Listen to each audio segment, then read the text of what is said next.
देखिए, इस वीडियो में हम लोग जो मुगल साम्राज्य का पहला शासक था बाबर, उसको बहुत ही कम समय में जो एग्जाम के पॉइंट ऑफ व्यू से जो इंपॉर्टेंट फैक्ट्स हो सकते हैं, जो कॉन्सेप्ट हो सकते हैं, उनको देखने का प्रयास करेंगे। बाबर बाबर का शासनकाल भारत में 1526 से 1530 तक का माना जाता है। बाबर के जन्म की बात करें तो बाबर का जन्म हुआ था फरगना में। फरगना ट्रांसक्सानिया जो रीजन है उज्बेकिस्तान में पड़ता है, वहाँ पे ट्रांसक्सानिया के क्षेत्र के में एक जगह है फरगना, वहाँ पे इसका जन्म हुआ था। अब देखिए, बाबर जो था वह पितृपक्ष से अपने पिता की तरफ से तुर्क वंश से बिलोंग करता था, और माता के वंश से या माता का जो परंपरा है उसकी तरफ से यह मंगोल वंश से संबंध रखता था। तो इसको जो है तुर्क और मंगोल दोनों वाला कहा जा सकता है, या यानी इसका रक्त था, यह तुर्क और मंगोल दोनों का मिश्रण था। इनके पिता का नाम था, बाबर के पिता का नाम उमर शेख मिर्ज़ा था, जो कि उस समय फरगना का शासक हुआ करता था। इस फरगना का शासक ही उमर शेख मिर्ज़ा हुआ करता था।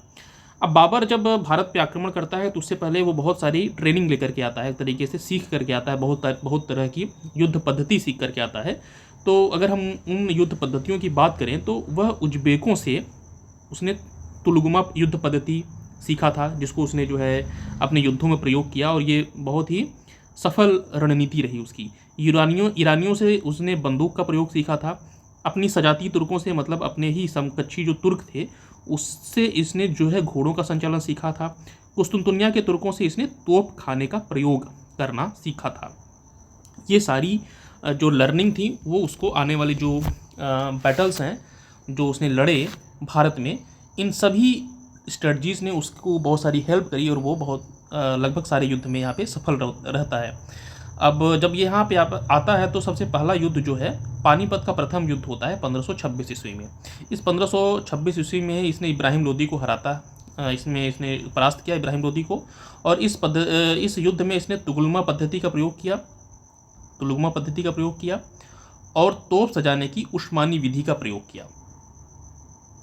देखिए, अगर हम तुलगुमा पद्धति की बात करें तो तुलगुमा पद्धति एक ऐसी पद्धति होती थी, एक्चुअली में ये जो तुलगुमा नाम ही है, यह सेना का एक भाग होता था, एक पार्ट होता था, जो सेना के दाहिने और बाएं भाग के किनारे पर खड़ा रहता था और चक्कर काटकर शत्रु के पीछे से हमला करता था। तो यह तुलगुमा पद्धति थी।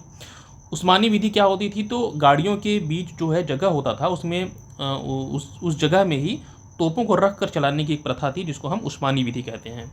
इन दोनों विधि का इसने जो है पानीपत के प्रथम युद्ध में बहुत ही सफल प्रयोग किया।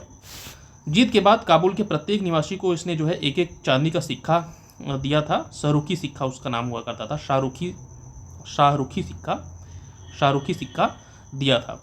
और अपनी इसी उदारता के कारण उसको कलंदर भी कहा गया। था। नेक्स्ट 1526 के बाद 1527 में इसका एक युद्ध होता है जिसको हम बोलते हैं खानवा का युद्ध। खानवा का युद्ध में इसने राणा सांगा को पराजित किया था, और ये जो खानवा की जगह है वो आगरा से 40 किलोमीटर दूर पड़ती है।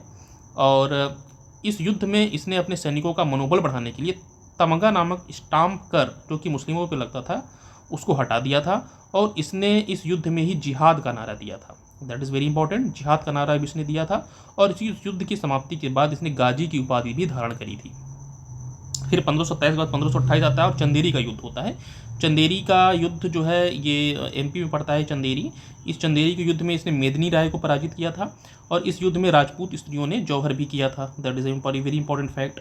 फिर बाबर की तरफ से इसमें शेर शाह सूरी भी भाग लेता है चंदेरी के युद्ध में।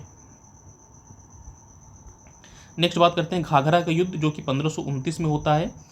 अब घाघरा के युद्ध में बंगाल और बिहार की लोहानी अफगानी सेना को पराजित किया था बाबर ने, और इसमें अफगानों का नेतृत्व करने वाला व्यक्ति था महमूद लोदी, और उसकी सहायता करने वाले में नुसरत शाह थे और शेर शाह सूरी थे। शेर शाह सूरी इस वाले युद्ध में बाबर के अगेंस्ट था।